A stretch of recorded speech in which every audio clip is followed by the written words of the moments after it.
Welcome, everybody. Welcome to another episode of Chai Time with Gary. Today, we're going to talk about the Newcastle game. And I have Gary with me. 4-1, yes, 4-1. We thought we'll just do a quick review and talk about, who played well, what were the key takeaways, and United's next few games coming up. Maybe we'll just talk about very briefly about all of that. So, Gary, what do you think about the game? Look, a win is a win. We Yeah. we made it harder for ourselves. Forward in the end. Typical United. Leave it for the last 5 minutes. You could just what they should do is like for United, just have like 10 minutes of a game, and Yeah. and then we'll get the result. But yeah, I think we did well. We started out slowly, had Yeah. a unfortunate own goal, I guess. Luke Shaw. Yeah. Yeah. And Newcastle, I was quite surprised. They pushed forward. Yeah. They look quite adventurous. We thought, I think, going into the game that they were going to sit back. Yes. And that's why I think Mata started maybe. But to their credit, they actually put up a good fight, I thought. They didn't have the quality, which I guess was a difference in the end. But yeah, I think all in all, a good win. Yeah, I think so too. I think first of all, I think we would have been in a little more trouble if it was some stronger team apart from Newcastle. There were snippets of the game where they should have done better, but unfortunately they didn't. The only goal that they scored was, I think it was bad luck more than anything else. But what commends, at least a mention is De Gea's save from Callum Wilson. I think Dude, that was out of this world. I mean, yeah. He kept he kept us in the game for sure, huh? Yeah, absolutely. Yeah. So I think that was one of the key moments of the game. The other key moment was when Bruno missed his first penalty, and that was Dude, I just knew I don't know why I had this feeling he was going to miss. Yeah. Like, the way he walked up the penalty, he didn't do his skip and jump, how he does it normally. I mean, it's okay. It's okay. Nothing to kind of worry about given the result of the game. So we'll let him go. It's a pass. It's a free pass. It's a pass. Right. Okay. Yeah, exactly. So very quickly, I think we did well, but I just wanted to get your thoughts on the starting lineup. What do you make of it when you first saw it? Harry Maguire started as I predicted. So look, end of the day, I guess he redeemed himself. He redeemed the manager's faith in him. Yeah. He got the header, I guess the crucial header. But I think I was quite surprised in Mata starting, to be honest. Yeah. I thought Newcastle was going to sit back and Newcastle's going to sit back, and I thought we were going to play on the counter, like we're going to try to push Newcastle forward, and then the likes of Daniel James and Marcus Rashford, they were going to use their pace to beat the defenders and get us a goal. But I think overall wasn't overly surprised with the midfield. But yeah. I think there was a factor of resting players for the PSG game coming up as well. So I think he just wanted to kind of give those players who he thinks will start for the PSG game a little bit of rest, like Matic and Pogba. I think both of them will definitely start the PSG game, so I thought he left them out. I was a bit surprised that Greenwood didn't play either. I don't know if he had a niggle or I don't know what the story behind it was, but I expected Greenwood to play. I guess Van der Beek was the only one I was quite surprised. Van der Beek, yeah. And I think I was quite disappointed, but you know what? Things kind of ended up well, so I have no complaints really. But yeah, let's talk about the three key players you think influenced the game the most for United. Yeah. Okay, I think we've got to start with the keeper, De Gea.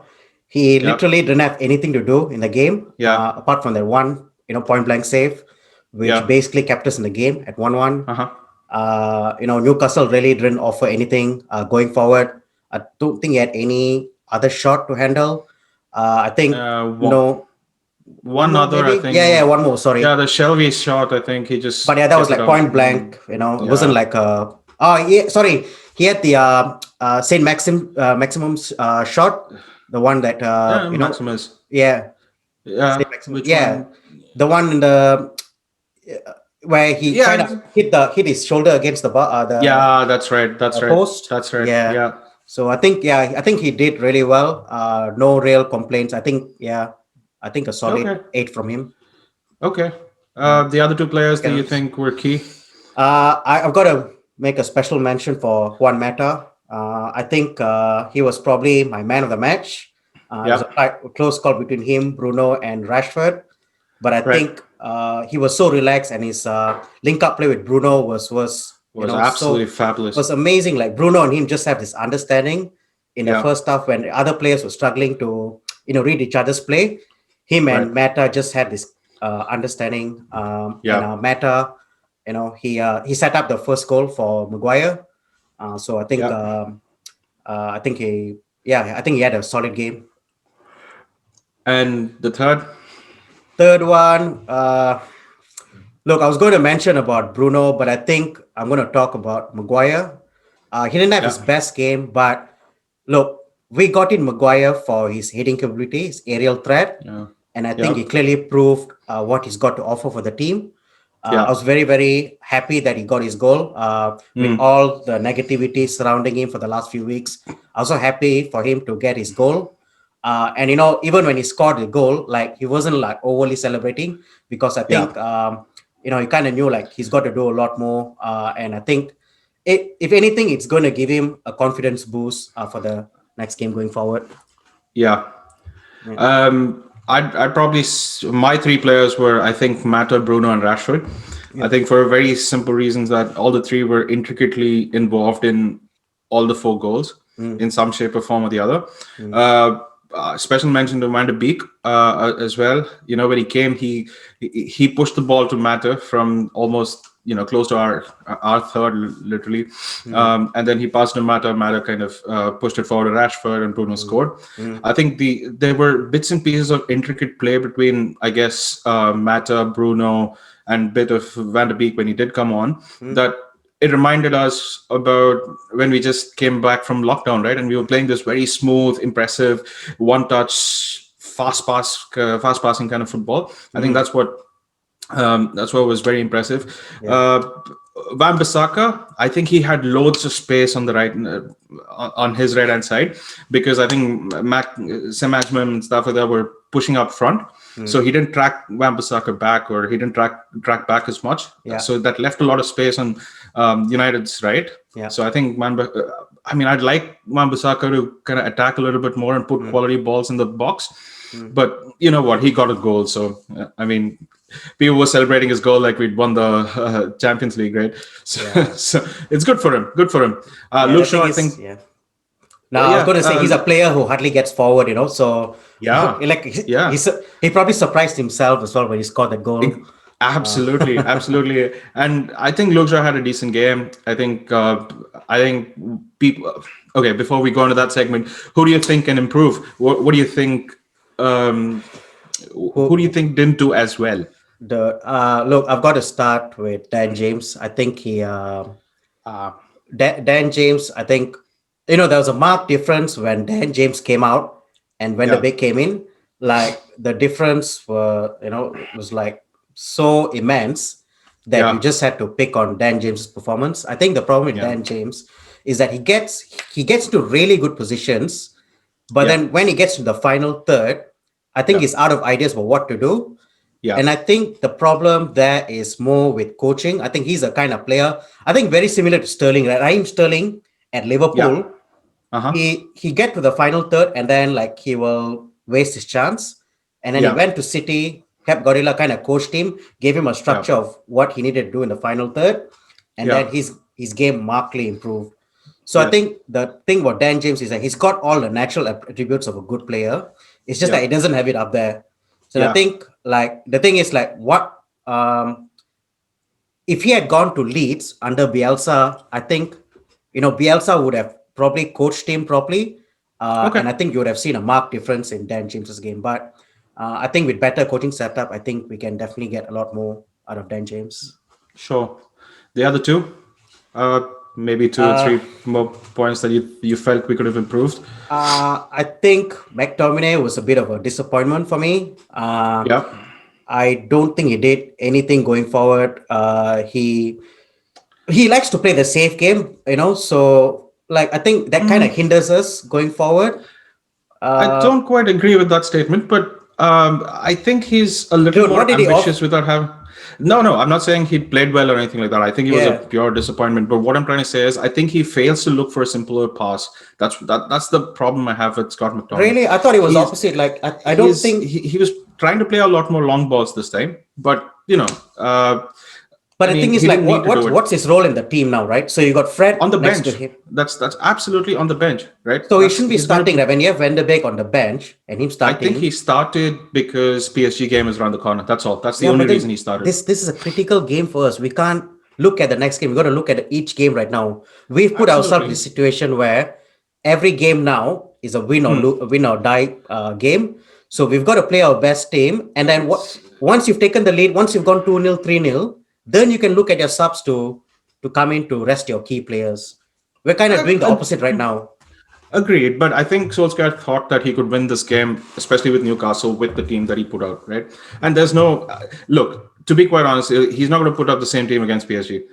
He's literally put two people to do Matic's work in Fred and McTominay. Hey, hey, Okay, we're never diverging say a little bit. never. Never say never.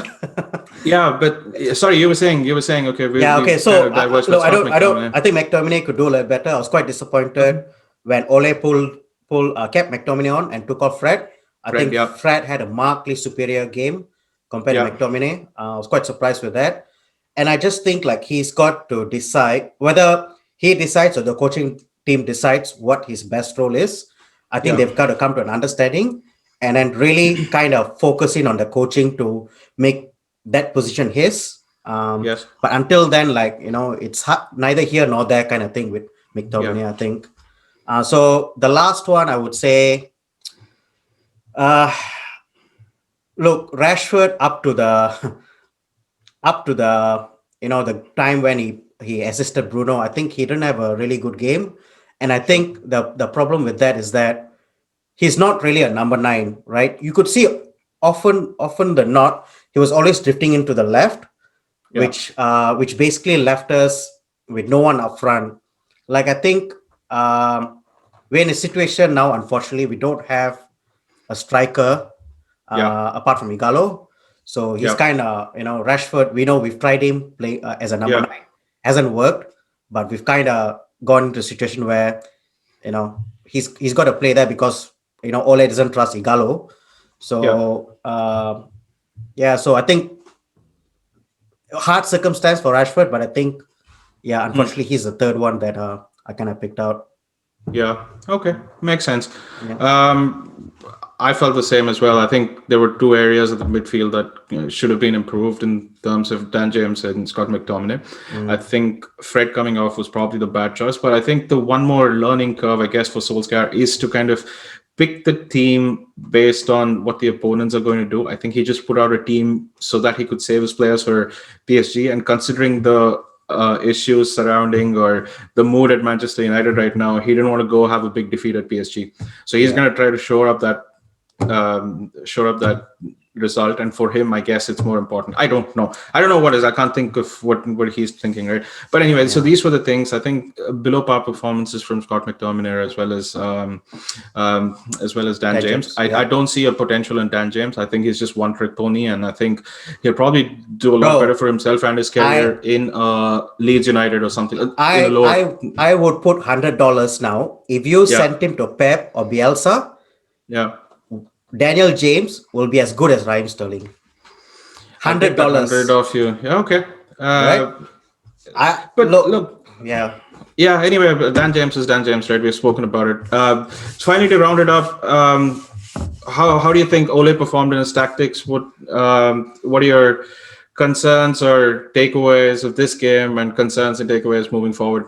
Dude, I'm still not convinced with him. I think there's a lot to be desired with his tactics, especially Yeah, going into this game after the Tottenham defeat. We knew that it was yeah, going to be a game that we really needed to get the result early. And yeah, personally, what would I would have done is that I would have played my best team, got yeah, an early lead, maybe 2-0 or something like that, and then taken them off and just parked the bus.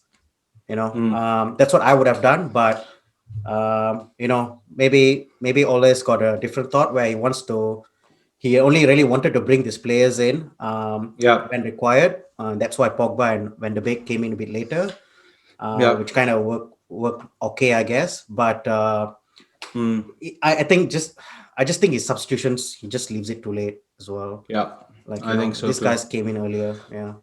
But then But end of the day, a result is a result. We've scored 4 goals, coming 1-0 down. A win yeah, is a win. So I'm yeah. happy. How do you see the next few games panning out? We have what, PSG, Chelsea, Leipzig, Arsenal. Yeah. Uh, Look, I think it's a bit of a little testing patch, I think. this is I just hope this is not a purple patch. I think we've kind of hopefully turned the corner, and we take the result into the next game. It's going to be hard away to PSG. Harder tests lie ahead, like much harder ones. But we've got to be positive, and The reason I laugh, and I always laugh whenever turning the corner or Ole at the wheel is mentioned at United, because we've been turning the corners for quite a while, man. Every time we turn a corner, I think dude, we've turned the corner so much that we're back in the original spot. exactly. That's what I'm like. We've all we've done is bloody turn the corners, right? So it's a little unfortunate that way. But look, I think it's a team in development, and it'll only get better. People, we have a very young team. Let's accept that for a fact. So inconsistencies come with the team, right? And the coach itself is young in his position as well, in terms of a manager and stuff like that. So there's got to be inconsistencies. There's got to be, everybody is learning together, so that's possibly a good thing, I guess, at the end of the day. But hopefully the transition, it's accelerated learning as well, as opposed to okay, we'll wait 3 seasons and then we'll see what we've done, because we wouldn't have achieved anything. What worries me is the PSG game. I'm worried more. First of all, it's away. It's UEFA Champions League. PSG will be pumped. It's a completely different team to what they've played against Newcastle. I'm just worried about their strikers like Neymar and Mbappe versus Lindelof and Maguire. I don't think that contest even exists, right? Well, we've got to take one step at a time. I think we've got to go positive to the game, and I Yeah, think it's critical that Ole gets his lineup. He has got to go with a strong team yeah, to start out with. Otherwise, we're gonna get we're gonna concede a lot of goals, man. yeah. I I'm think worried about so. defense. I think so. I Yeah, think so. I think, yeah, they'll be really pumped after what we did to them at Prague to Prince last time, right? yeah, they'll come out So, and yeah, the comeback with all Neymar's guns out for blazing, I guess. revenge. Yeah, Yeah. Neymar's out for revenge. Herrera is there now, so he'll probably want to do well against his own club.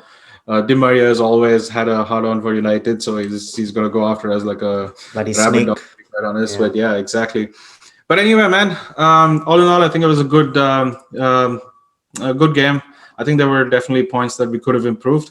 I think, considering it's Newcastle, it's a game that we should be winning, and I guess we won that. Um, but this league is turning out to be very interesting in terms of how teams around us are playing as well. Dude, it's all up for grabs. Every It's all up position's for up for grabs. grabs.